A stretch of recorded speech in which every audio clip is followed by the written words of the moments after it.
자, 사도행전 11장 21절 말씀 우리 힘차게 샤우팅합니다. 시작.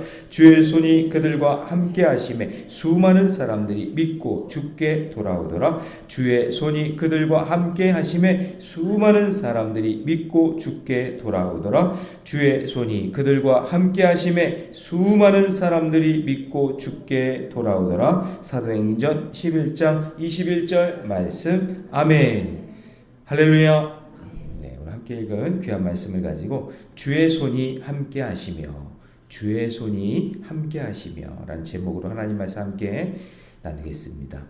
자, 어제 우리 사도행전 11장 앞부분에서 이제 베드로가 이방인 고넬료의 집에서 성령의 역사가 일어나고 또 성령의 인도함을 받았다는 그런 것을 이야기를 나누었습니다. 자, 그래서 놀라운 역사를 예루살렘 교회, 본교회죠. 본교회에 와가지고 그것을 설명하는 그런 베드로의 그런 모습이 있었고, 그것을 설명을 했어요. 차례차례 친절하게 성령의 설득을 했다고 그랬죠. 막 베드로 옛날 성격대로 한 게 아니라 차례차례 성령이 어떻게 역사했는지를 설명을 했다. 그럴 때 자기 자랑이 아니라 겸손하게 축복의 통로가 되면서 그렇게 이야기를 했더니 거기 있던 모든 사람들이 인정을 하게 됐고, 이방인에게도 생명 얻을 회개의 기회가 주어졌다라는 것을 알게 됐죠. 그래서 중요한 말씀이 18절이라고 그랬잖아요. 11장 18절 같이 읽습니다. 시작. 그들이 이 말을 듣고 잠잠하여 하나님께 영광을 돌려 이르되 그러면 하나님께서 이방인에게도 생명 얻을 회개를 주셨도다 하니라. 이런 일들이 이제 일어난 거죠. 그래서 공식적으로 이제 이방인들에게 복음을 전하는 역사가 일어나게 된 겁니다. 그러니까 이때 요 베드로 요 사건이 굉장히 중요한 시점이 된 거죠. 예루살렘 교회의 본 교회의 분위기가 우리끼리 예수 믿고 구원받는 우리라고 생각을 했는데 그게 아니라 예수에 대한 복음이 이제 막 전파되기 시작한 거예요. 그래서 이제 21절은 샤우팅한 말씀이죠. 주의 손이 그들과 함께 하심에 수많은 사람들이 믿고 어떻게 해요? 주께 돌아왔더라. 그러니까 복음이 이렇게 갇혀 있었는데 이제 베드로의 이 일을 통해서 이제 본격적으로 공식적으로 복음이 사방으로 확 확산되는 역사가 일어난 거죠. 자, 그게 이제 주의 손의 역사하심이라고 이제 표현을 한 거예요. 자, 그러면 우리 인생에도, 우리 교회에도 주의 손이 함께 하시는 거 맞죠? 여러분의 인생에 하나님이 함께 하실 때 주의 손이, 보이지 않는 주의 손이 역사하실 줄로 믿습니다. 자, 그러면 이 주의 손의 역사하심이 어떻게 일어났는가? 자, 오늘 19절을 같이 읽습니다. 19절 같이 읽습니다. 시작. 그때에 스데반의 일로 일어난 환난으로 말미암아. 자, 거기에 밑줄 쳐야 돼요. 스데반의 일로 일어난 환난으로 말미암아. 거기다 1번 이렇게 해놓으세요. 자, 주의 손이 함께하는 인생, 주의 손이 함께하는 교회는 어떤 교회냐? 첫 번째는 뭐냐면요, 희생을 통해 시작돼요. 희생을 통해 시작된다. 그러니까 스데반이 그 7장에서 설교하고 순교하잖아요. 근데 그때의 이야기, 그때 그 스데반의 그 순교에서부터, 희생에서부터 시작됐다라는 것을 지금 이야기하는 거예요. 그러니까 그때 그 희생이 있었기 때문에 그 핏값이 지금까지 이렇게 전해지고 있는 것이죠. 그래서 처음에는 유대인에게만 전했지만 점점점 헬라인에게도 이제 복음이 전해지는데, 자, 어떻게 전파되는지 보세요. 20절 보시니까 그 중에 구브로라고 되어 있죠. 구브로는 어디냐면 키프로스 섬이에요. 지금은 아주 유명한 그 휴양지가 되어 있죠. 여기가 이제 사도 바울의 선교 여정으로 가면은 여기를 꼭 간대요. 저도 한번 가보고 싶어요. 저는 이제 이스라엘은 가봤거든요. 이스라엘 성지순례는 가봤는데 나중에 바울 선교 여정으로 한번 해보고 싶어요. 제 살아있는 동안에. 그런 기회가 있을 때 여러분도 같이 갔으면 좋겠고. 왜냐면 키프로스 여기가 거기 구브로예요. 그 다음에 구레네라고 돼 있죠. 구레네는 어디냐면 북아프리카. 그러니까 북아프리카로 복음이 전해지고. 그 다음에 이제 중요한 데가 어디냐면 안디옥이에요. 몇 사람이 안디옥에 이르러 헬라인에게도 말하여 주 예수를 어떻게 했어요? 전파하니. 여기 안디옥이 어디냐면 터키 가보셨나 모르겠어요. 터키 남부예요. 터키 남부.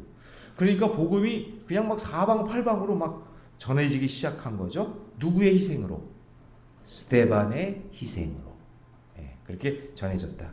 그래서 그 결과 주님의 손이 보이지 않는 그 하나님의 손이 함께 하심으로 수많은 사람들이 믿고 돌아왔다. 그 21절 보니까 주의 손이 그들과 함께 하심에 수많은 사람들이 믿고 주께 돌아오더라. 그래서 돌아왔다. 많은 사람들이 돌아왔다. 이것만 보면 안 되고 그러기 위해서는 첫 번째 희생이 필요했다.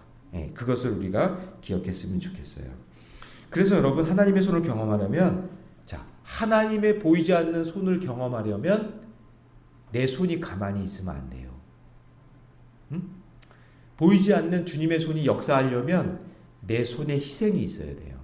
내 손이 뭔가를 감당하고 주의 일을 감당하고 복음도 전하고 봉사하고 아멘 좀 해보세요. 아유 그냥 싫어가지고 그냥 헌신하고 섬기고 할렐루야. 내 손이 이렇게 일을 해야 하나님의 손이 역사하는 거예요.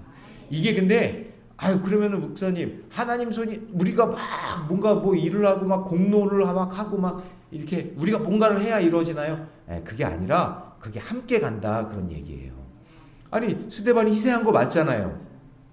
순교한 거 맞잖아요. 안 할 수도 있었는데 근데 그 순교의 그 피값이 하나님의 놀라운 역사로 이어지게 되잖아요.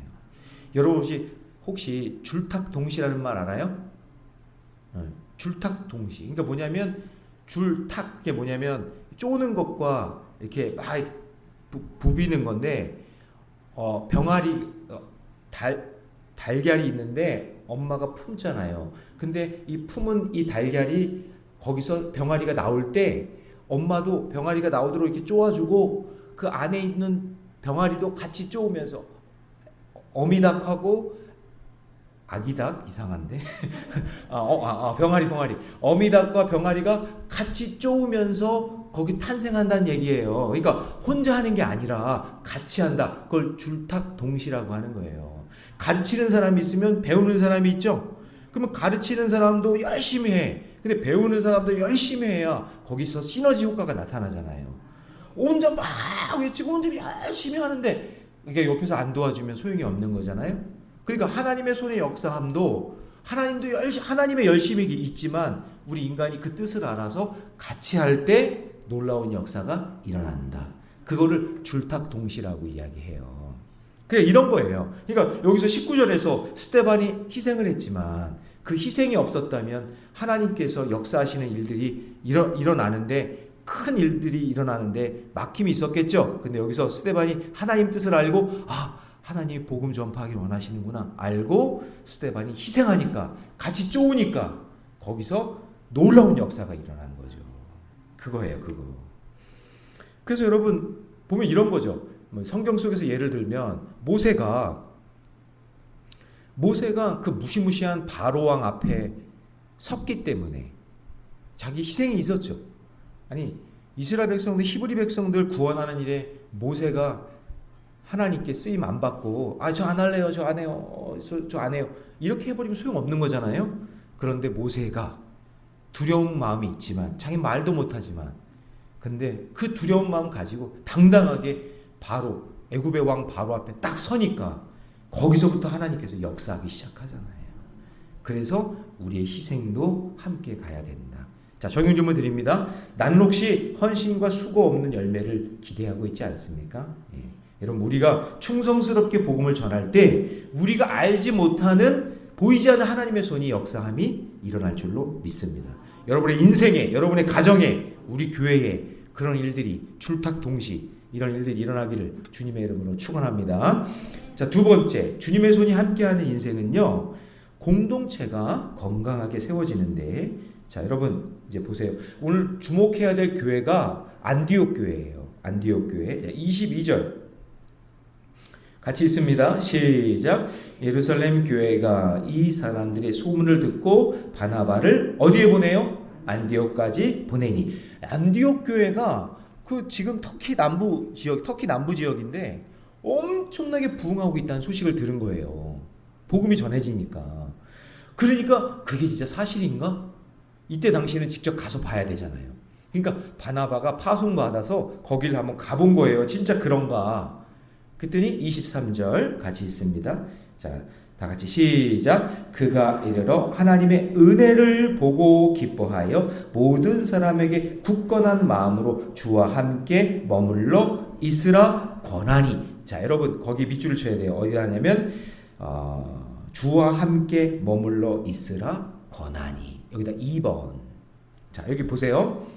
그러니까 바나바가 안디옥 교회가 부흥한다 그러니까 저 지교회인데 이방 땅인데 아니 진짜 예수 믿고 구원받는 사람들이 그렇게 많은가? 그래서 직접 한번 가본 거예요. 딱 봤더니 하나님의 은혜를 보고 이렇게 부흥했네. 와, 이 예수 그리스도의 이름으로 복음을 전했더니 이렇게 부흥하네. 이거를 보고 놀란 거예요. 그러니까 여기서 바나바가 그 사람들에게 당신들 굳건하게 믿음을 지키라고, 주와 함께 있으라고, 지금 있는 거 잘하고 있으니까 그 공동체를 흩트지 말고 굳건하게 함께 있으라고 라고 하면서 권면하고 있는 거예요. 그랬더니 바나바가 어때요? 바나바는 이방 사람들을 무시하지 않고 그들을 존중하면서 거기서 이제 복음을 전할 지도자가 필요하니까 담임 목사가 필요하잖아요. 그 담임 목사로 누구를 파송하냐면 사울을 파송하는 거예요. 자, 그게 25절입니다. 25절 다 같이 시작. 바나바가 사울을 찾으러 다소에 가서, 그러니까 사울을 불러다가 안디옥으로 보내는 거예요. 그럼 여러분 잘 보세요. 두 교회를 좀 기억해 주세요. 예루살렘 교회, 이거 본교회. 그 다음에 안디옥 교회는 지교회예요. 지교회. 파송받아서 간 그 지교회. 그랬더니 그 공동체가 이제 건강하게 막 세워지면서 주의 복음의 역사가 일어난 거예요. 어느 정도였냐면, 여러분 여러분들이 당신 어떤 종교예요? 그럼 우리 기독교예요. 그리스도인이세요? 예, 예수 믿는 그리스도인입니다. 이렇게 말하잖아요. 그 그리스도인이라는 요 말이 안디옥 교회에서 제일 처음에 나오기 시작해요. 자, 26절 같이 읽습니다. 시작. 만남에 안디옥에 데리고 와서, 이거 누구 데리고 온 거예요? 사울을 와서 둘이 교회에 1년간 모여 있어 큰 무리를 가르쳤고 제자들이 안디옥에서 비로소 그리스도인이라 일컬음을 받게 되었더라. 그러니까 최초의 그리스도인이라는 그 명칭이 안디옥 교회에서 시작된 거예요. 근데 여러분, 그리스도인이라는 뜻이 뭐냐면, 우리도 이제 초대교회, 우리는 한국 초대교회 때 들어와가지고 예수 믿고 막 믿음 생활 하니까 세상 사람들이 뭐라 했냐면, 에휴, 저 예수쟁이들, 에휴, 저 예수쟁이들 막 그랬단 말이에요. 그 뜻이에요. 예수쟁이. 그게 그리스도인이라는 뜻이에요. 처음에는 그게 욕이죠. 비난하는 말이었지만 그 말이 우리들이 부르는 호칭이 됐다라는 거죠. 그러니까 안디옥 교회가 얼마나 예수 이름으로 뭉치고 복음을 전하고 그렇게 열심히 신앙생활 하니까 그 공동체가 살아나면서 결국에는 저들을 볼 때 뭐라 그래요? 그리스도인이다. 이렇게 얘기를 한 거죠. 할렐루야. 네. 여러분 그리스도인 맞죠? 예, 그래요. 그래서 공동체가 살아나는 역사가 일어난 거예요. 그래서 여러분 보세요. 느헤미야 같은 경우도 혼자 성벽을 세운 게 아니라 성벽 세울 때 먼저 마음과 뜻을 같이 하는 공동체가 딱 하나가 되잖아요. 그 공동체가 함께 하니까 자기 집 앞에 있는 그 부분을 성벽을 세우는 거예요. 여러분 이게 건축 전문가들이 세운 게 아니라 느헤미야 성벽은 자기 집 앞에 있는 그 성벽을 그 집에 있는 사람들이 같이 세운 거예요. 모든 공동체가 연합이 되니까 그냥 52일 만에 성벽을 딱 만들잖아요. 공동체 연합.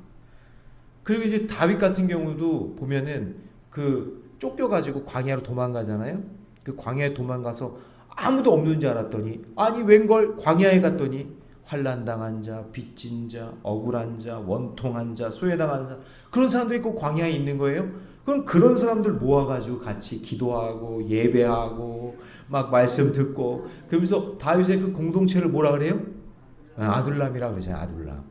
근데 그 아들람에 모였던 그 공동체 그 사람들이 얼마나 말씀으로 잘 양육됐는지 다윗이 왕이 되는데 그 사람들이 다 쓰임 받는 거예요. 할렐루야. 이게 공동체의 힘이에요.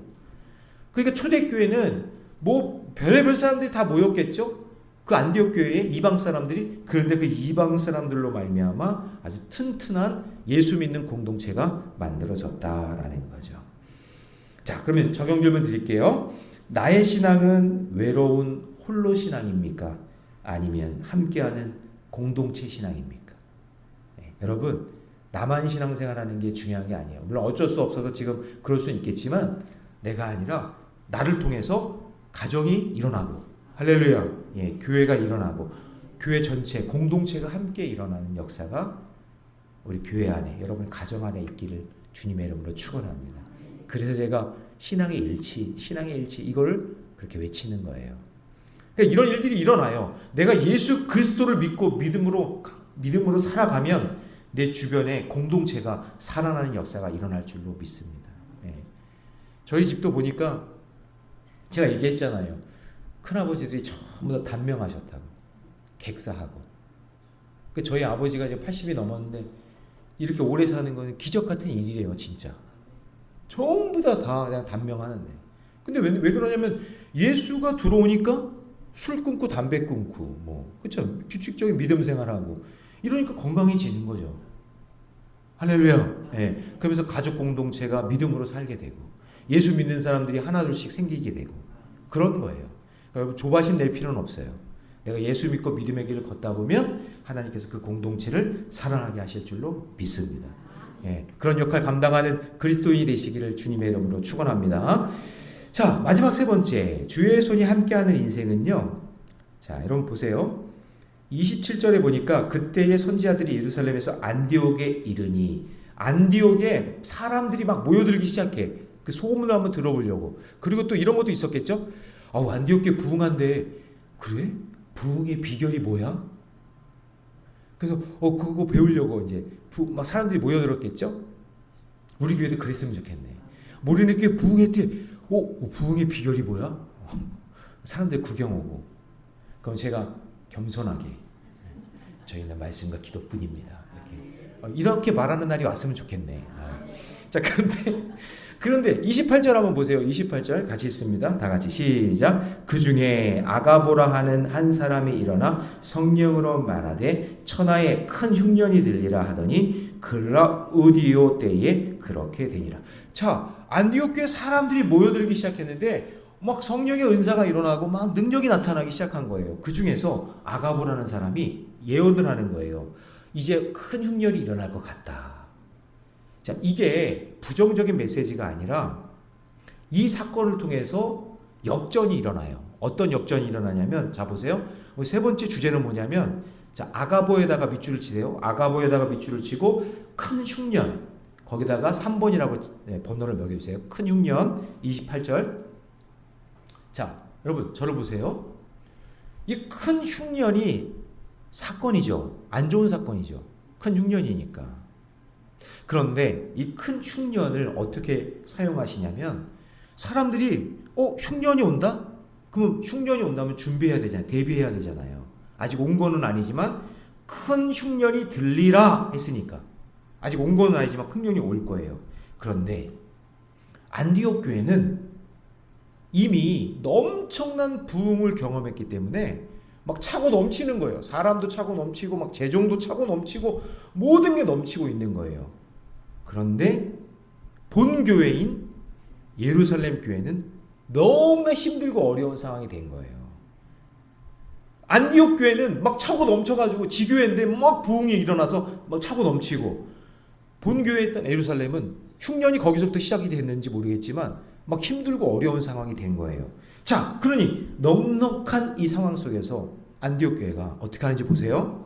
자, 29절 30절 같이 있습니다. 시작. 제자들이 각각 그 힘대로 유대에 사는 형제들에게 부조를 보내기로 작정하고, 30절 이를 실행하여 바나바와 사울의 손으로 장로들에게 보내니라. 자, 여러분 저를 보세요. 역전이 일어났어요. 처음에는 이게 저 이방 사람들이 무슨 예수를 믿겠어, 뭘 알아, 아이고 아직 멀었어. 그러면서 지교회를 조금 이렇게 뭐랄까 좀 하대하거나 좀 우습게 여길 수도 있었겠죠. 그런데 예수 그리스도를 믿고 그들이 그리스도인이라는 이름을 들으면서 하나가 되고 연합하니까 엄청나게 부흥이 일어나니 결국에는 사건 흉년의 때에 지교회가 본 교회를 돕는 역사가 일어난 거예요. 자, 여기서 메시지가 뭐냐면요, 하나님의 손이 역사하시면요, 축복의 통로가 돼요. 축복의 통로가 돼요. 예. 돕는 역사가 일어나요. 그래서 보세요. 아브라함을 부르신 이유도 너를 통해서 축복의 복이 되라고, 통로가 되라고. 요셉을 부르신 이유도 가정과 나라를 살리는 축복의 통로가 되라고. 예수님을 보내신 이유도 모든 인류를 구원할 수 있는 생명의 통로가 되라고 예수님 보내신 거 아니에요? 그럼 우리 교회를 보내신 이유도 뭐예요? 축복의 통로가 되라고. 우리만 그냥 잘 먹고 잘 살고 잘 되는 교회가 아니라 축복의 통로가 되라고 우리 교회를 부르신 거고, 여러분을 부르신 이유는 뭐예요? 똑같아요. 여러분을 부르신 이유도 가정에, 이 교회에, 여러분의 사는 그곳에 축복의 통로가 되라고, 복음 전하라고, 생명 살리는 일을 감당하라고 저와 여러분을 부르신 줄로 믿습니다. 예, 다 다르지만 형편은. 그래서 여러분, 교회 일도 마찬가지예요. 주의 일을 감당하는데 우리 교회도 7개 부서가 있죠. 선교부, 예배부, 관리부, 재정부, 교육부, 사봉부. 사봉부는 사회봉사부, 그 다음에 문화부 있는데, 이 부서들이 왜 있냐면 축복의 통로가 되라고, 그 일을 감당하라고 있는 거예요. 선교부 선교해서, 예배해서, 관리해서, 재정부 돈 관리 잘해서 축복의 통로가 되라고 저와 여러분을 불러주신 줄 믿습니다. 그냥 자기 부서 이기주의 그냥 해가지고 우리만 그냥, 나만 그냥 이렇게 하는 게, 그거는 성경적이지가 않아요. 오늘 저와 여러분을 부르신 그 목적을 깨닫고, 오늘 저와 여러분이, 우리 교회가 축복의 통로가 돼서 지교회가 본교회를 돕는 역전의 사건이 일어나는 것처럼, 환난의 때에, 흉년의 때에, 인생의 흉년을 맞은 자들에게, 그런 사람 있잖아요. 인생의 흉년을 맞은 자들이 있어요? 있잖아요. 그런 자들에게 여러분의 축복의 통로가 되기를 주님의 이름으로 축원합니다. 적용 질문 드립니다. 나는 공동체 아픔에 무관심한 방관자입니까? 아니면 받은 복을 흘려보내는 축복의 통로입니까? 오늘 여러분들에게 받은 그 은혜가 계속해서 흘러가기를 주님의 이름으로 축원합니다. 기도하겠습니다. 사랑과 은혜가 풍성하신 하나님, 오늘 말씀을 통해서 주님의 손이 함께 하시는 비밀이 무엇인지 깨닫게 해주시니 감사합니다. 우리가 전하는 복음에 주의 손이 함께하고 계시고, 우리가 세워진 교회에 주의 손이 함께해 주시고, 우리 가정에 주의 손이 함께 하시는 줄 믿습니다. 우리 사랑하는 우리에게 모든 성도들, 특별히 새벽의 용사들이 주님의 손을 경험하게 하여 주셔서 내 희생을 통해 그 역사가 정말 놀랍게 일어나게 하여 주시고, 줄탁 동시가 일어나게 하여 주시고, 공동체를 건강하게 세우며 축복이 흘러가는 역사가 우리 가운데 있게 하여 주옵소서. 이 모든 말씀 우리 주 예수님의 이름으로 기도하옵나이다. 아멘.